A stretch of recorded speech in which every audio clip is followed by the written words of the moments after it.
Morning, everyone. My name is John McKay. I'm the Member of Parliament for Scarborough-Guildwood, and I'm here with my friend Elizabeth May, and we're here to talk about the Rouge Park Bill. It's not every day that I recommend to my caucus colleagues that they vote against a park bill, but I guess for every rule there has to be an exception, and this was one. I just ask you to cast your minds back 6 months ago when pretty well everyone was on side. The ecologists were on side, the environmentalists are on side, thousands of petitioners are on side, the farmers are on side, support from all levels of government, and it was something that many people had worked on for nigh on to 30, 40 years, and this was going to be a realization of a dream, and yet the whole thing just went south. And so how did it go south? And hence the why we're here today, and as I say, recommending to our caucus colleagues and parliamentary colleagues to vote against this bill. And the first issue came up as the bill itself, which didn't define ecological integrity, which the government had some explanation for, an explanation that some of us might accept and might not accept, and said, but we're going to go along with ecological health. Well, when you ask what's ecological health? Well, it is kind of whatever we say it is on a given day. So the problem with priorities is if everything is a priority, then nothing is a priority. And from there, the things really did go downhill. Because the government of Ontario in particular, Queen's Park, felt that it was blindsided, that it had donated upwards of 40% of the property, 44% of the property to the park, and yet they were putting forward a bill which did not meet or exceed the ecological standards that the Queen's Park government expected. The result of that was that they withdrew their lands, and then in classic government Harper government style, the government started to double down.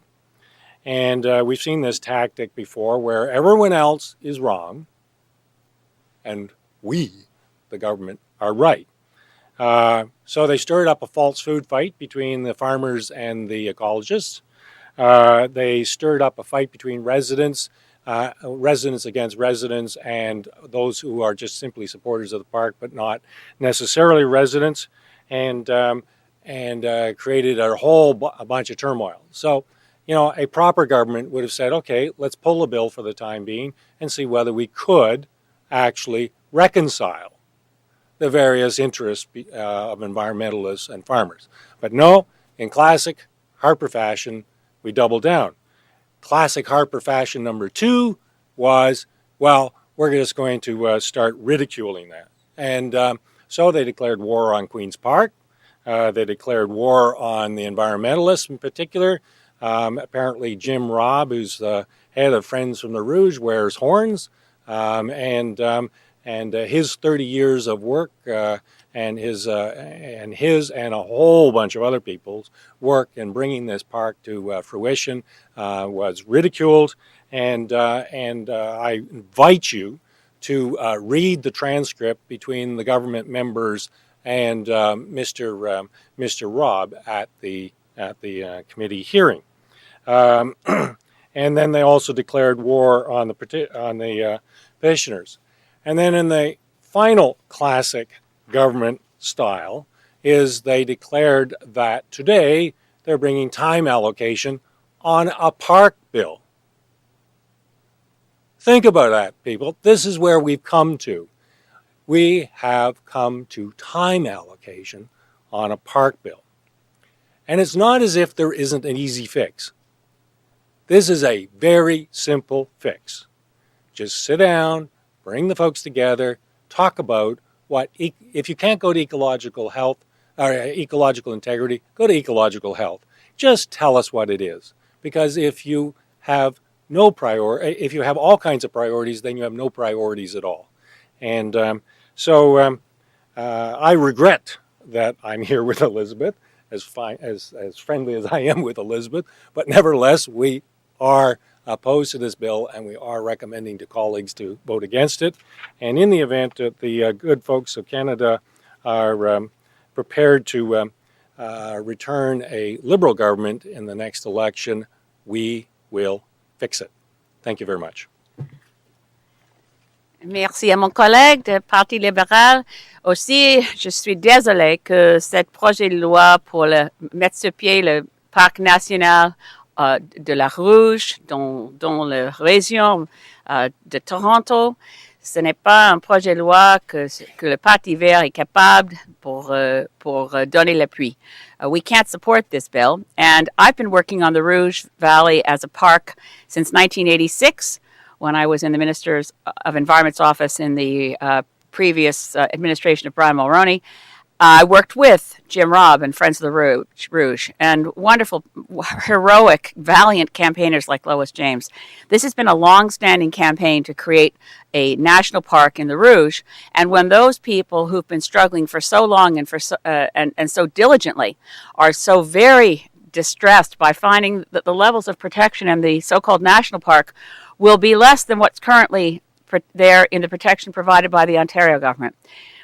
Unfortunately, this decision to remove ecological integrity from the Rouge Valley National Park is part of a piece of eroding the integrity of the national park system across Canada. The most egregious example was the creation of the Sable Island National Park. John refers to using time allocation on the Rouge. On Sable, what they did was trickery in the House of Commons, literally interrupting a speech by a Conservative member of Parliament on a different bill for someone to rise and say, unanimous consent for Sable Island? And the Speaker said, done, and that was it, before the 20-minute speech was out from the Conservatives. Another member of Parliament was in the House to assist me by blocking consent because they knew I was blocking consent. Why?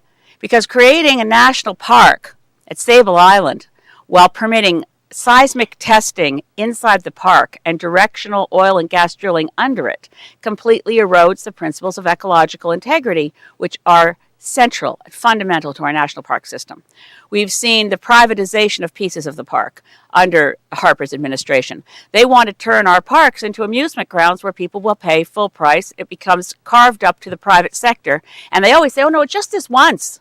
Sure, Jasper National Park, we're going to allow an ice glacier walkway, that's the glacier walkway over in Jasper, run by a U.S. firm, but that's okay. We're just doing that one thing. Now they want to permit for-profit cabins inside Jasper National Park on the most sensitive habitat of endangered caribou at Lake Malign. They have privatized the hot springs in Banff and Jasper. They're trying to privatize parts of Cape Breton Highlands National Park, the golf course, but also, as you probably have heard, by cabinet decision with no consultation with anyone on Cape Breton Island, the cabinet gave a chunk of land to a Toronto businessman for the bizarre enterprise. I won't say anything about whether or not there are virtues in building a gigantic statue of something called Mother Canada looking east to Europe. There may be some redeeming feature in honoring our war dead through such a construction, but it has no place in a national park. Much less does it have a place in a national park to have a private sector Toronto businessman running concessions all around his gigantic statue. Has no place whatsoever in a national park. So Rouge Valley loss of ecological integrity is one where we're drawing a line and we are fighting this. The NDP, the Liberals, the Greens oppose Rouge Valley as it is being proposed now as a national park. We are fully supportive of a national park that meets the standards of a national park. But whatever government is formed after the next election, there's a whole lot of fixing to be done to restore the principles and objectives of our national park system. Thank you. Martin? The question, you mentioned that the province of Ontario has basically disagreed with this term, the ecological health versus ecological integrity. And you mentioned in your press release that the province of Ontario has withdrawn about 40% of the proposed land. So where do things stand if this bill is passed? The government does have a majority. Where do things stand? You have a Swiss cheese park, and I don't know how it's at all practically viable, because if you visualize the 58 square kilometers, it goes from the mouth of the Lake Ontario right up to, well, it doesn't quite reach the Oak Ridges Moraine, actually, which is another objectionable point. And it's all a bunch of bits and pieces of land that is being thrown into the pot, or was being thrown into the pot by the Government of Ontario, TRCA, the Town of Markham, the Government of Canada.